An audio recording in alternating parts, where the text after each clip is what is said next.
Hello everyone, thanks for checking in. This is another tabletop baseball video. Today I'm going to talk hopefully briefly about a topic which I think about a lot, which is statistical variability as it relates to baseball sims.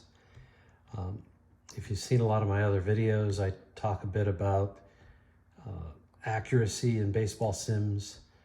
I'm kind of really most interested in the inherent accuracy of the design.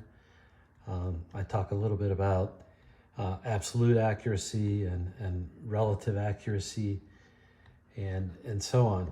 But, you know, if you're in the baseball sim, tabletop baseball world much, you know, there is a lot of discussion about accuracy, and there's a lot of discussion about replays and whether they demonstrate accuracy or disprove accuracy. And so I thought I'd do this little video. Hopefully it's enlightening. You know, I have a little bit of a math background or orientation and taken a few statistics classes, but more recently, in the last year or so, I read this book called Curveball, and it's an interesting look at baseball statistics.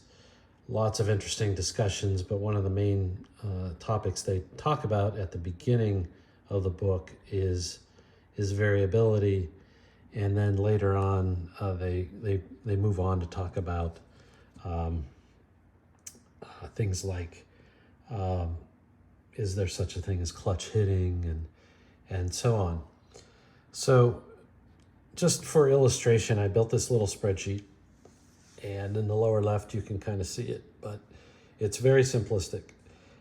And all it does is says, well, if you're a 300 hitter, for each at-bat, you're going to have a 30% likelihood of getting a hit and a 70% likelihood of getting out. And what I did is I used the random number generator in Excel to, calibrate each at-bat and designate as to whether it's a hit or an out.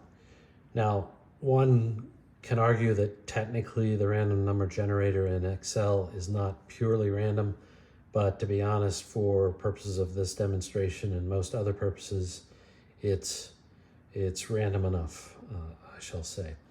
So at the top of the spreadsheet, which you can see in the background here, what I've done is I've run a simulation of 600 at-bats. And these are pure at-bats, no walks or hit batsmen or any of that. It's just simple math, as I explained, and I ran 600 at-bats. And every time I hit the F9 key in my keyboard here, the spreadsheet will do another set of 600 random at-bats. You happen to see that the one up on the screen, even though the target is 300 for the batting average, these 600 at-bats came out to 282. So, that's what, 18 points lower than the 300 average, assuming I can do math in my head. And so what I'm going to do here is I'm just going to keep hitting the F9 key, and you'll see the variability of what can happen each time you run this simulation. So here we go. Okay, now we got very close to 300 batting average. And now we're 25 points over. Do it again. Now we're 7 points under. 2 points under. 17 points under. So you can see it's not unusual, just with a few examples here, for over a course of a full season, for there to be variability plus or minus, let's say, 20 batting average points or so on. That sounds like a lot, although sometimes when I think about this, I think about it with one less decimal place. We're talking about, in the example in front of us, hitting safely 28% of the time instead of 30% of the time. Now, that is meaningful. I'd rather have a 300 hitter than a 280 hitter, for sure. But I think this is a good example of just what the degree to which normal statistical availability can influence the outcomes.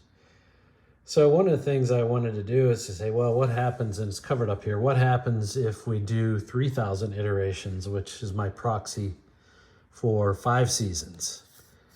And so magically, and I didn't intend this, but magically this turned out to be 300. But even with 3,000 simulations, 3,000 at-bats, if you will, as a proxy for 5 seasons, there's going to be variability. Now, we would hope it would be less than over 1 season. So here we go, 4 points under 300, 7 points over, 1 point over, exactly on, 5 over, 8 under, 17 under, the tail end of the distribution, as they call it, 9 over, 3 over, 15 under, almost right on, 8 over, 4 over, 1 over. You get the idea. So I think what I would say is if you're going to use replays or simulations to test the inherent accuracy of a sim, you're going to need a lot of sample size, or a big sample size, a lot of individual instances. And conversely, if you have fewer samples to go off of, you need to be cautious of the conclusions that you reach. As an aside, a friend and I are working on the Sports Illustrated game from the 70s, and he has written a program that allows simulations for upwards of even like 10,000 or more iterations, and it's proving to be a good way to test the accuracy of the player cards. So I didn't want to belabor this point, but sometimes a picture's worth 1,000 words, and so I wanted to get this out there, and I'll probably refer to it when I'm commenting on social media, give people an idea of what can happen here. Hopefully this is helpful. Comments are always welcome. Likes and subscribes are fine. Down arrows, thumbs down, probably not liked as much.